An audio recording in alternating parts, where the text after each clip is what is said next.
Hey guys, I wanted to record a video on my Mansions of Madness 2nd edition monsters while it was fresh in my head. I've just finished painting them probably about 2 or 3 weeks ago now, and yeah, I just wanted to sort of showcase them and just talk about some of the things that I did to paint them. Before we look at the miniatures, just want to talk briefly about what I actually used to paint them. So if you're in Australia, you might want to check out a place called Metro Hobbies. There's a couple around. Was a couple around Melbourne. Not sure if they're anywhere else in Australia. I use these paints, which are Vallejo Paints. Sorry, I've got a bit of a croaky voice today. And they are model colour, and the set is, if I can find the number, it has a number somewhere there. It is a 70140 set. So it's basic USA, basic colours USA is the actual set, and I pretty much did all my painting with that and a couple of other things. I got one of these aluminium Model Air, a really good metallic colour, and I have a matte varnish and a gloss varnish. I have a Citadel Agrax Earth Shade, which I used to dirty up some of the bad guys, and I used it on the good guys too, but sparingly because it's quite a dirty colour. These two as well, which I didn't really even use. I bought them earlier before I bought the pack. I didn't need them. White and black. Citadel Paints. Citadel Paints quite a lot more expensive than the other ones, but the Vallejo ones seem to work fine, so I just went with those. And the other thing I used was paintbrushes, of course. The green ones were from a kid set that we had, which were pretty useless, but you might be able to use them for dry brushing or something. And the ones with the white ends on them are, can't see it in the video anyway, they're called Roymac, Roymac, golden sable, and I've got 0 and 000s were the main ones. You probably just want to get a couple of those and some rubbish brushes that you can use to dry brush, because well, I did a lot of dry brushing, so I needed something that had a bit of a rubbish end on it, something cheap you can get from a $2 shop or something like that. So a bunch of brushes as well. So I did the Cultists first. I did them a very dark grey colour with the black detail, as you can see, and silver. I also did them quite pale, much paler than the Investigators, just to make them sort of look sickly or something. That guy's a little bit whiter than the rest. That was the first guy that I painted, and yeah, I did his skin colour a bit white. I also did the little, you can see the little dot, different colours, in case a couple of them come out on the board, you can check. But the dot's so small, I think if you're playing it in like an atmospheric dim lighting, you're not going to be able to see that dot anyway. But it's there anyway. So yeah, and the silver necklace. Just a little tip: when I did the silver necklace too, I did it last. In case you're a new painter, you don't need to do the sides of the necklace. You don't do the edges. Just do the front of it. You can see the sides are pretty much black. I haven't actually painted them. I just painted the front of it. So use a really fine paintbrush and paint the front of the necklace. I should say actually also at this point, this is actually the first painting that I've ever done as far as miniatures go. I think I did a pretty good job, but I did have to substitute skill for time. I spent quite a lot of time painting them to try and make them look as good as I can. I did a lighter highlight, you can see on the top there. It's got a bit of a highlight across his head and his shoulders, and in the little folds and things. Probably spent more detail than you can even see anyway. A lot more detail than I suppose most people would probably spend on it, but I quite enjoyed doing it, so I was happy to spend the time. So they're the Cultists, so they're the first ones that I did. The second ones I did were the Deep One hybrids, and I wanted them, at this point I decided I wanted them to look like those little square character tiles that you get, monster tiles. I wanted them to actually look similar, so I did them with a flesh colour crossed with green, and I think maybe even a little bit of brown. So it was pretty much these three colours, and just sort of manipulated them till I got the point that I wanted. So flat brown, flat flesh, and refractive green, which came up with that sort of sort of cross fishman, cross human skin colour. And yeah, not a huge amount to tell on this one. Just made him look really dirty, chucking a lot of that shade on when I was finished, and just dry brushing the front of his jumper a bit to give it some sort of highlight, to show the texture of the jumper. Same story, just highlighting the shoulders as well, highlighting the knees and the bits that are sticking out. You can see the bottom of the pants is darker than the top. Black shoes, silver nails. That was pretty much it for him. Bit of a pink lip as well.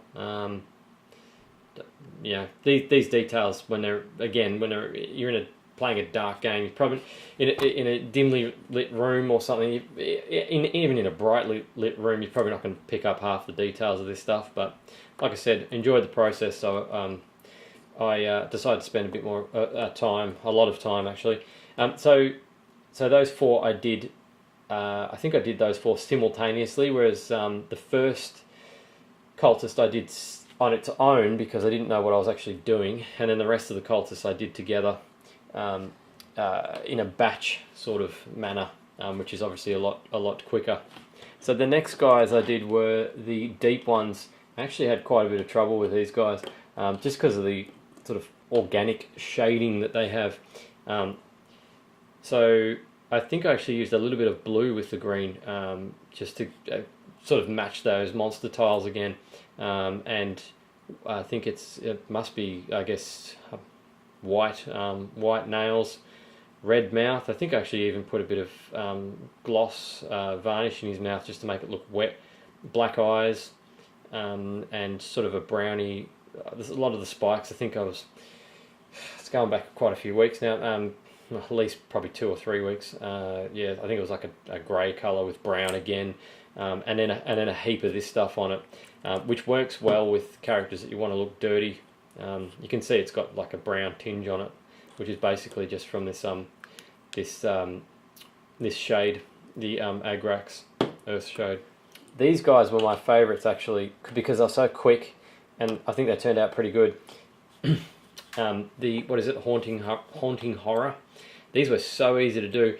I basically came up with a really dark black, added some blue, I think it was. Yeah, I didn't go with purple. I decided to go with blue, obviously because they are blue, and just put down a base coat on both of them, and then I just started building up the layers to lighter colours. So I just kept adding white to the mixture, and just building it up, and then I just dry brushed pretty much the whole body, so the wings, the detail on the wings stand out. White teeth, black mouth, and actually I don't think it's a black mouth, I think it's still the same colour. Red tongue, red eyes. It was easy, and they were the quickest. So it took probably maybe 20 minutes for both of them, and yeah, they worked out. I think they look pretty good. They're one of the better ones I think that I've painted so far. I know everyone's doing all sorts of colours for these ghosts, but I just think a ghost should be sort of like a white, bluey sort of colour. So that's the colour that I went. I put a bit of a silver colour on the chains too, and made his features white in his eyes and his mouth instead of black. Black didn't look that good. I tried it, but it didn't look good, so I went over it with white. And he was pretty easy too. I mean, just just highlights on the knees and the shoulders and the head, the tips of the head and the hands. But yeah, he was pretty easy to do. There's not much to do for those guys.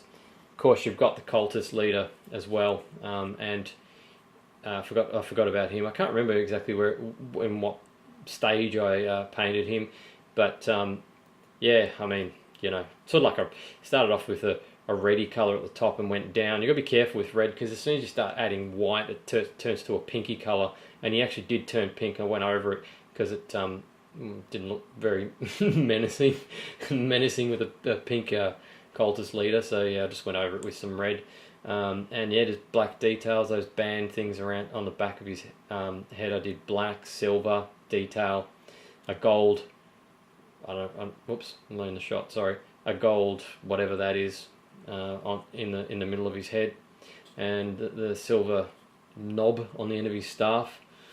And he's got the same sort of pale look too as the other guys do. So who have we got left? we're going to get to the deep ones, which I think probably look the best. So just hang out for that. We're getting there. This guy, I've done a sort of similar sort of colour to the deep one hybrids, sort of like a fishy skin colour, quite dark, quite green. And look, I haven't even played the scenario where this character comes into it, so I don't actually know what he is, but by the looks of all the wounds and stuff he's got going on his legs, I figured he was kind of a zombie, so I made him look sort of dead. I don't know if that's actually what he is, because I haven't played the scenario. I don't know the story about this guy, so I just did him sort of like a zombie colour with, you know, red wounds and that sort of stuff. The shading on that was way too dark, as you can see. It's very obvious. Again, you're probably not going to notice when it's on the board. I mean, look, once you put him like that, you can't even see underneath. That's what you're going to see the most when you're moving it around on the table. You might see a bit of the front or a bit of the back, but yeah, it's probably not that obvious when it's like that. But and it kind of just makes him look dirty as well. But yeah, could have gone a lot lighter with that. Should have gone a lot lighter with that. But anyway, that's his story. So we've just got the well, we've actually got the investigators as well, but we'll do the deep one, the star spawn after these guys, just so you can see those, and then I'll show you the investigators up close. So yeah, these guys are probably one of the least interesting to paint. I found, just didn't have much enthusiasm for them. It was a bit sort of, you know, they're quite a bit plain and sort of boring subject matter, so I kind of switched off a bit. But yeah, I think I just tried to make it look like denim and, you know, brown pants, brown shoes. I gave them a warm skin color because I figured that they're just people. They're not cultists or anything like that. And again, I've actually played the scenario that has these in them now, so I know what they are. But at the time when I was painting them, I didn't know, so I just figured that they were just people, and it suits the game anyway. Just doing them as just people, it works out just fine. So yeah, they were a little uninteresting, unfortunately. But you know, there's only so much enthusiasm you can get from painting 3 people, I think. So now let's look at the star spawn. I thought I was going to fail the star spawn for sure, but they turned out pretty good. Let me just zoom back a bit. They're quite large. I did the wings a sort of browny colour, and it was quite a light brown. It didn't look very good, so I went over it and started. I just painted a line underneath that, and then obviously a lot of dry brushing. This guy I dry brushed the hell out of. That's the colour underneath. You can see that I did originally, kind of like a nut brown colour, chocolate brown colour, and so yeah, I just dirtied it up again. Chucked a ton of that on it to make him darker, because I thought it was too light. But then when I did the body, it all sort of came together. It's just a really dark brown colour, and the dry brushing I've done on the veins in these little runic veins or whatever he's got going on here, and the thorns on the back, and the trumpet little things, the little breathe holes, whatever you want to call it, and the tips of the what are these things called? Tendrils. Most of that stuff is all the same colour. It's like I've pretty much just used this aluminium silver colour and added a bunch of brown to make it look bronze, and it kind of gives it a bronzy sort of colour. They look really good. I don't know how they're going to look on the video. I can see through the camera. They look okay through the camera. They look quite good in the flesh. They're quite menacing, which is what I wanted. Sort of. I know a lot of people are doing them green, and maybe as far as lore goes, they should be green. But I don't know. Look, that little monster. Every picture I've seen of a star spawn that other people have drawn have just been. You can't really see any colours anyway because it's too dark. They always end up dark. So I just pretty much did it whatever colour I wanted. I'm glad I did that because I think they turned out really good. On the top of the head too, I dry brushed in that bronze colour as well. It's got a lot of veins going on there, and yeah, I mean, once something like that comes out on the board, you're gonna start to worry. So, and as you can see, I haven't put bases on them as well. There's just no need to. They're huge. They can stand up on their own. They don't need them.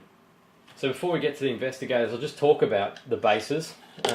So I used epoxy to fix them to the base. The Investigators I've just left on their original plastic bases, but as you've been seeing, I've put the Perspex little discs on.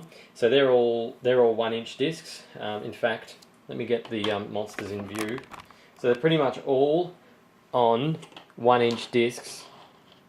They're 1-inch discs. All the Cultists are 1-inch discs. These guys are on 40mm discs. So I only needed 1, 2, 3, and there's another one of these guys which is actually getting a repair. I'll go into that in a minute. So there's four 40mm discs, and the rest are all 1-inch. They all fit on 1-inch pretty comfortably. So yeah, I just used epoxy, which is this sort of 2-part epoxy resin stuff.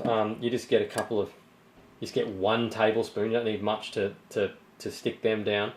1 teaspoon of each. Mix it together vigorously, and then just use something to apply a little bit to the bottom of the foot. When I say a little bit, I should say quite a bit, particularly like a character like that that's got a fair bit of surface area on the bottom of his feet is okay, but something like this where their feet are so small, they snap off very easily. You can see this stuff gets a little bit messy, but it doesn't cloud, so I've gone for one over the other. But this epoxy it's messy stuff. It goes everywhere. But I mean, I did a pretty messed up job of that, and it still looks pretty good. So I'd probably recommend epoxy. I think some other people use that acrylic cement, or it's called acrylic cement or something like that. So that's how I did it. Just, yeah, those two, mix it vigorously, put them down, stick them down. Like for these guys that won't stand up properly, I just used a bit of blue tack to hold him up straight while it was drying. And then, yeah, and that's it. And then just give it a day, and then they should be stuck down pretty tightly. So onto the Investigators now. I'll just quickly go through the 8 Investigators and comment on any details that stand out. So the first guy is the Butler.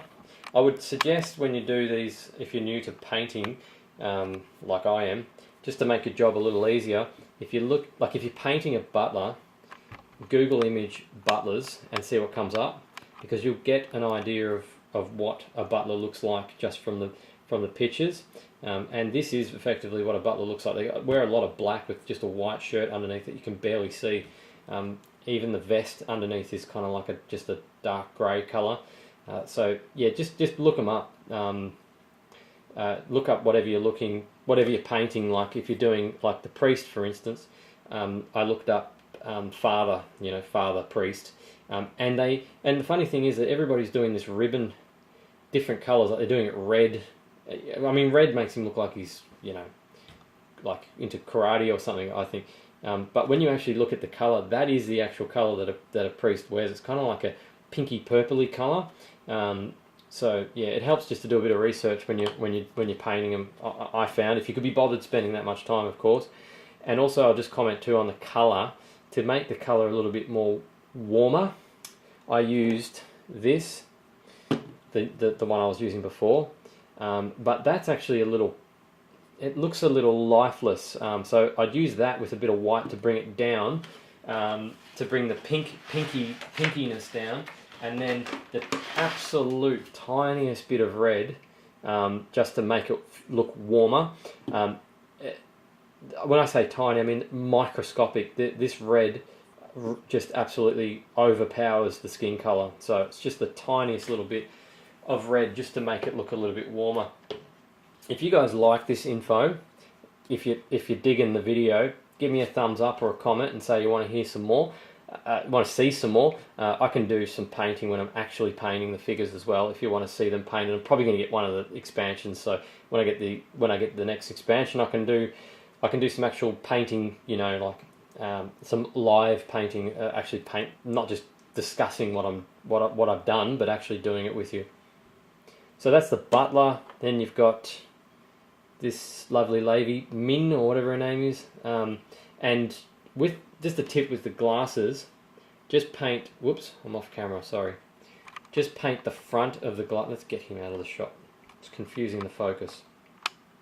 Just paint the front of the glasses. I've seen people paint them really thickly and they look like a ski mask or something. Just go lightly basically almost just the front surface. Don't try and do the tops and the sides. There's just no need. You'll get enough definition just by going across the face of it. So yeah, this is really all I did for her. It's nothing too exciting. Got to watch out for that. I probably really need another shade, a lighter shade, not something so grimy for the good guys, because it makes them look dirty as well. It's good for like, you know, sea monsters and things like that, but for the good guys it makes them look dirty as well. So I don't know, if I do any more painting I'll probably get another shade, a more appropriate shade. But yeah, that's just what I did for her. I think I just pretty much got some images of what other people painted and then just did my spin on it. Can't remember this guy's name. He's the millionaire. And yeah, again, just followed what other people did and painted him to look rich. Did gold buttons. Figured he should have some sort of bling because he's got lots of money. And yep, same sort of thing. Don't think I did his eyes. I think I gave up on the eyes at some point. Some eyes I did, the big ones that were bigger, and some I didn't. Gold cross. Told you about the sash, which is probably the most really the only thing I wanted to talk about with him. Just the color of the sash. She was an absolute nightmare to paint because she's got so many layers of clothes on. If you're going to before you paint her, do a bit of research or just look closely at what I'm showing you here. You can see there's like 3 layers. There's an apron, and then there's a top, and then there's a long sleeve top under that as well. So when you're looking at just a grey blob of plastic, it's quite, and she's got a scarf on. Yeah, when you're looking at a grey blob of plastic, it's quite difficult to work out what's actually going on. So yeah, just watch this or pause it on your screen or whatever just to see how I've done it. Pretty sure I've done it correctly as far as the layers go. I've seen a few people paint them and I'm fairly certain they've done it wrong. Look at the eyes. No good at the eyes. I should just leave them, just do them black, because they make them look sort of like they've got crazy eyes or something. They've had some really bad plastic surgery. And I didn't do the gold, the candlestick gold because I don't know, didn't want it gold. Figured she's a pauper, she can't afford gold stuff, so I just did it like a wooden candlestick. And that's it for that one. Controversy about the colour of this one. I was actually going to do her somewhere in the middle, not brown skinned, not non-brown skin, whatever you'd call that. But I don't know. Seriously, whatever. I think she looks pretty good. So yeah, just a blue sash, white. She's pretty quick to paint. She's not much really to it. Just a couple of colours, bunch of base coating, and that is it for her. This guy took a while. I'm forgetting the names because I haven't played it for a couple of weeks. His eyes are obviously way too dark. Could actually fix that. He's got like a black spot on that eye. That's a little bit kind of kills the look of the whole thing, really. But yeah, copied the colour of the gloves. I like the colour of the gloves, like gardening gloves or leather gloves of some sort. Bit of yellow on that skull, not just totally white. Put a bit of yellow in it and grey inside the eye sockets. And silver buckle on his belt, denim colour for his pants, black shoes. And just while I think of it too, I painted those black as well. They were obviously grey plastic before I painted them, so they look a bit better. And then varnished them for a bit of extra durability. And then the last one, again, can't remember her name. Yeah, white cloak. Kind of a maroony, purpley colour for the top, and then a really dark brown for the skirt. Grey hair. She looks like a geezer. Red lips. Pretty straightforward. The same sort of fleshy colour. Gold. A little gold pendant. The funny thing too is when you look at these paintings, you might sort of think to yourself, "Gee, it's a bit rough." But when you're actually painting them, the details are very small. I mean, you know, they're tiny. They're quite small miniatures. I mean, look at my thumb compared to her. you know, they're very small. So it's quite tricky, and when you have a go at it, you'll probably see it's not quite as easy as you think. No, at least that's what I found. So that's it for the miniatures, the painting of the miniatures. Hope you like the video. Like I said, if you do, leave a comment and just, I don't know, let me know if you want me to do a painting video. This is the first thing I've ever painted. I'm not just exaggerating. That is really it. I've never painted miniatures before in my life. It was the first thing I've ever done. And like I said, I spent a lot of time because I wanted to make sure that they look good, and I lacked the experience. So often when you lack experience, you make up for it with just spending an absolute bucket load of time to make sure that it's done properly, which is what I did. But yeah, I can do a video on some painting if you want to see. When I'll get one of the 3 expansions I've already announced at this point in time anyway, and paint those, and you can and yeah, we can go through a few of the figures. Just let me know if you're interested in that. Give me a thumbs up if you like the video, and if you're thinking about doing an insert, I will do next a little video on just what I've done to set up my insert for my box and how I've gone about it. I'll go over some of the details, might give you some ideas on how to do yours, and that'll be the next video. So if you do like this video, I'm just going to upload these probably both at the same time, so just check out this channel and you'll see another video for the Mansions of Madness 2nd edition box insert. Hope you like the video. Thanks for watching, and yeah, have a good one.